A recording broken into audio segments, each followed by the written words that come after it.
Earlier this week, Denis Villeneuve's Dune received an official sequel announcement with Dune Part 2, and the film will be arriving on October the 20th, 2023.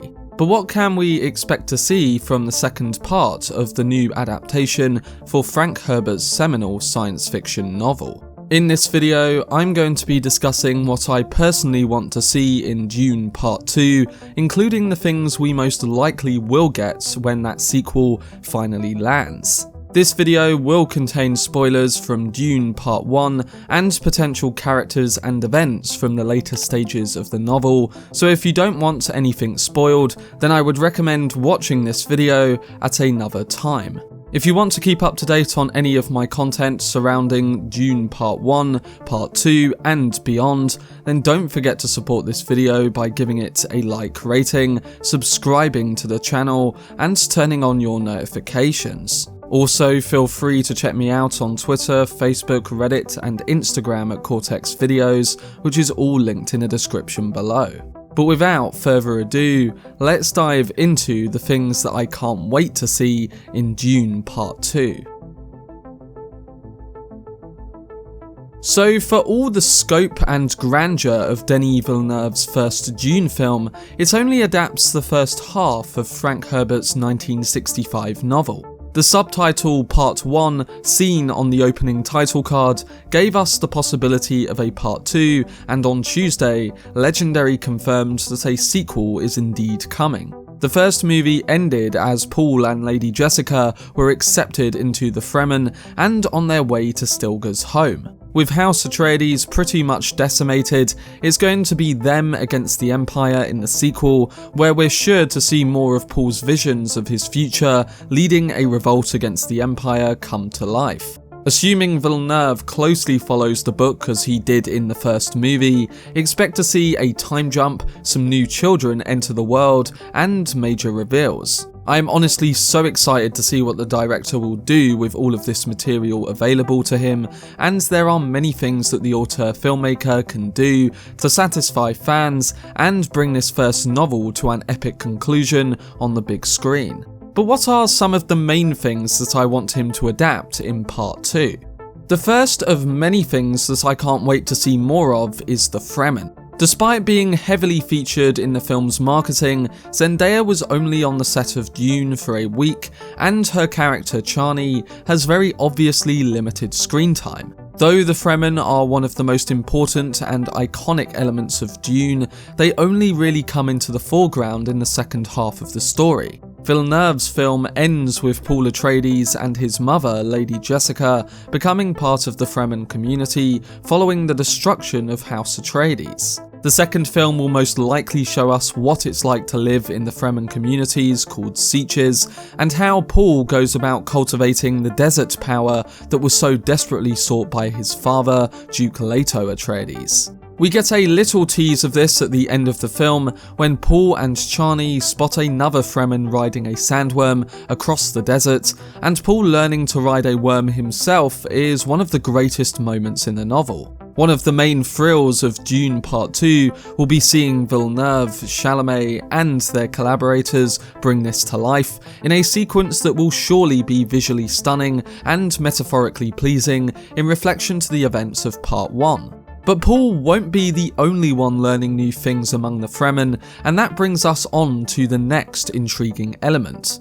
In particular, the further exploration and details surrounding Lady Jessica, her daughter Alia Atreides, and the influence of the Bene Gesserit will most likely be focused on to a great degree in the second part. To begin, Paul has already seen some of what awaits his mother in his spice visions. These inform him that Lady Jessica is pregnant, which is a secret she thought was closely guarded. Like Chalamet's character alludes to in the first film, some of his character's visions are true, and Jessica's pregnancy does indeed come to fruition in the second half of Dune. But the birth of Paul's sister, Alia, seen briefly as a baby in one of those aforementioned visions, is affected by something else that happens to Jessica among the Fremen.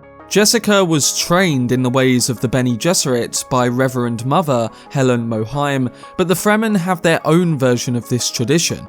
Upon the death of their Reverend Mother, Jessica is chosen to ascend to the position, and thanks to the spice melange found so abundantly in the Fremen desert, she finds herself empowered with the memories of every Reverend Mother who came before her. Those who enjoyed Rebecca Ferguson's performance in Part 1 should be excited for her opportunity to play even more interesting beats with the character in the second movie. The actress has already been preparing, saying in an interview that she studied the Reverend Mother's walk and her speech because she knows what's coming later on, and that it would be nice to pay homage. So this clearly points to that famous Water of Life sequence that many have been awaiting, and I'm personally expecting a scene that is hallucinogenic and transcendent in the way it is brought to film. Think the Stargate scene in 2001, but instead of having that towards the end of the movie, this one would likely be around the halfway point because of everything that happens afterwards. We'll have to see, but after Part 1 and everything we got surrounding Lady Jessica and the Bene Gesserit, excited is definitely an understatement. Moving on to the next character I want to see a good deal of, I think I speak for many of us when I say that the introduction and use of Feyd Rautha is going to be a big one when thinking about how the novel ends in comparison with the knife fight in this first movie. Stellan Skarsgård and Dave Bautista of course star as Dune's terrifying black-clad villains, the Baron Vladimir Harkonnen and his nephew Glossu Raban. But Feyd Rautha is the one Harkonnen who hasn't yet appeared on screen, known as the Baron's older nephew.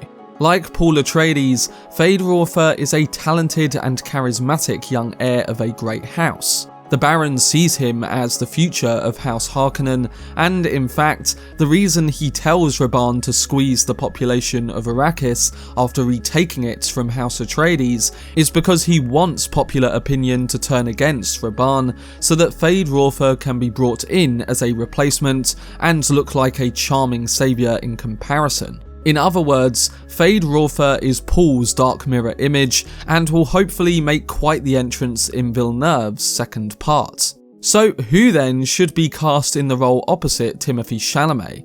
Well, shortly after the news that Dune Part 2 was happening, a mysterious emoji tweet from Dunkirk and Eternal star Barry Keoghan was widely received as a tease that he might be playing Feyd Rautha. And if I remember correctly, this actor has been rumoured to play Feyd for a while now. But while the tweet is probably just telling people not to spoil the Eternals or something like that, the more we think about the possibility of a Keoghan casting, the more sense it makes. Keoghan is known for playing devilish and charming characters with a sinister undertone. David Lynch's 1984 Dune film famously cast Sting as Feyd Rautha too, but there are of course plenty of actors that could feel like a natural successor, and I think it will be a great opportunity to send someone up against Chalamet in a fight that gets people talking. Thinking of that, it wouldn't surprise me if the director cast another rock star or someone like that who has acting experience, but of course, as long as it stays within the frameworks of a good performance and that person has proven that they can play the role. It will be fascinating to see who plays Feyd alongside the performance they end up bringing, but I am intrigued to hear who you think would play the character well, so let me know your thoughts on a good fit. On the flip side of things, a character who was in Part 1 but didn't get much screen time is someone who I do think will get more time to shine, which I'm basing on the second half of Herbert's novel. This regards the Mentats of Dune, and more specifically, Stephen McKinley Henderson's Feyd Rautha, the loyal House Atreides Mentat. Mentats like Paita and Feyd Rautha were only seen briefly in the first film, and they are the humans specially trained in advanced computational skills as a replacement for the artificial intelligence that was destroyed in the conflict known as the Butlerian Jihad. Due to the sheer amount of characters and plot points that had to be packed into Dune Part 1, the film had to refine its focus and didn't get to spend a ton of time with Rautha, but he's a major part of the book. Reputed as one of the most powerful and deadly Mentats in the galaxy, Hawat survives the Harkonnen onslaught, but ends up very confused by the whole thing. After all, Mentats live according to logic, and logic tells him that a Suk doctor like Dr. Yui, the man who betrayed the Atreides, could never betray his masters. As a result, in Herbert's novel, Hawat suspects that Lady Jessica must be the real traitor who caused the Atreides' downfall, since he never trusted the Bene Gesserit in the first place. This leads him into strange places, and without revealing exactly where he ends up, Hawat's journey will give a great actor like Henderson a lot more to do in the next Dune installment. So for those worried about the character, I wouldn't come the second part, as this will most likely be his place to shine. And two other characters who will be introduced for the first time, but those who once introduced will give answers to elements looming from the first part, are none other than Princess Irulan and Emperor Shaddam IV. The reason House Atreides takes over stewardship of the planet Arrakis from House Harkonnen at the beginning of Dune Part 1 is because they are ordered to by Shaddam IV of House Corrino, the Padishah Emperor who rules over the galaxy and controls the elite soldiers known as the Sardaukar. Neither Shaddam nor his daughter, Princess Irulan, appear in the first film, which makes sense, and though they are name-checked frequently throughout Herbert's novel, they don't actually appear until the final act. And I think it will be crucial to see the scenes with Count Fenring and Lady Fenring, with the former of course being a character that was almost a Kwisatz Haderach, and his wife also being a member of the Bene Gesserit. I think they will be smaller side characters, but it will definitely be important to see them, especially in some great and important scenes of dialogue with the Emperor. And like Feyd Rautha, casting the Emperor and these other characters presents quite an opportunity for dream casting too. Charles Dance comes to mind if the Dune films want to fully embrace the influence Herbert had on Game of Thrones, with House Corrino even using a golden lion as its logo, much like House Lannister. But there are definitely many who could bring to life this iconic role. And as for Irulan, she's basically the opposite of Chani in the same way Feyd Rautha is the anti-Paul Atreides. I would love to see someone like Anya Taylor-Joy play this role, as she is definitely someone that can play a part that involves a character being more than who they appear to be. But this is all just fan casting at this point, and the most important thing is that we get these characters, ones who are crucial to the back part of the novel. And to be honest, I think that based on all the teases and story development in Part 1, that we will be getting just that. Dune Part 1 was a story about the tragic fall of House Atreides and self-discovery of Paul Muad'Dib. And Part 2 will be the story of that figure aligning himself as a prophet for the Fremen in order to act revenge against the Harkonnens and the others who brought his family to their knees. And speaking of revenge, there will be multiple scenes taking place in Dune Part 2 which depict some of the action and battles teased in the first film. After Paul's vision of him and the Fedaykin fighting the Sardaukar in the desert with golden armour, I can't help but want the extended battle, being one of the many action scenes on display that will highlight the ruthlessness of the Fremen's guerrilla fighters. The second part needs to find the perfect blend of capturing scale and highlighting the important character moments and introductions to bring a satisfying conclusion to the first book, delivering on everything that was set up.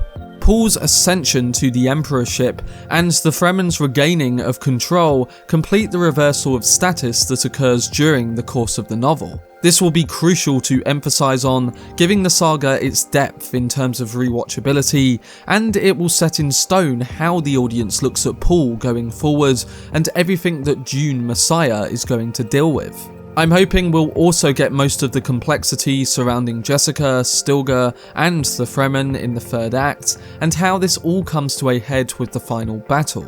I expect that Villeneuve will bring powerful sequences of the Fremen charging towards the Emperor, Baron Harkonnen, and the 5 legions of Sardaukar in a battle unprecedented in scale and climactic events. I think that all the elements I have brought up will be necessary to capture that effect, and if they are brought to life well, then I think we are looking at a part 2 with the potential to bring all the spectacle, political intrigue, and conclusive satisfaction to the first book in the Dune universe. But that was my video discussing what I would love to see in Dune Part 2.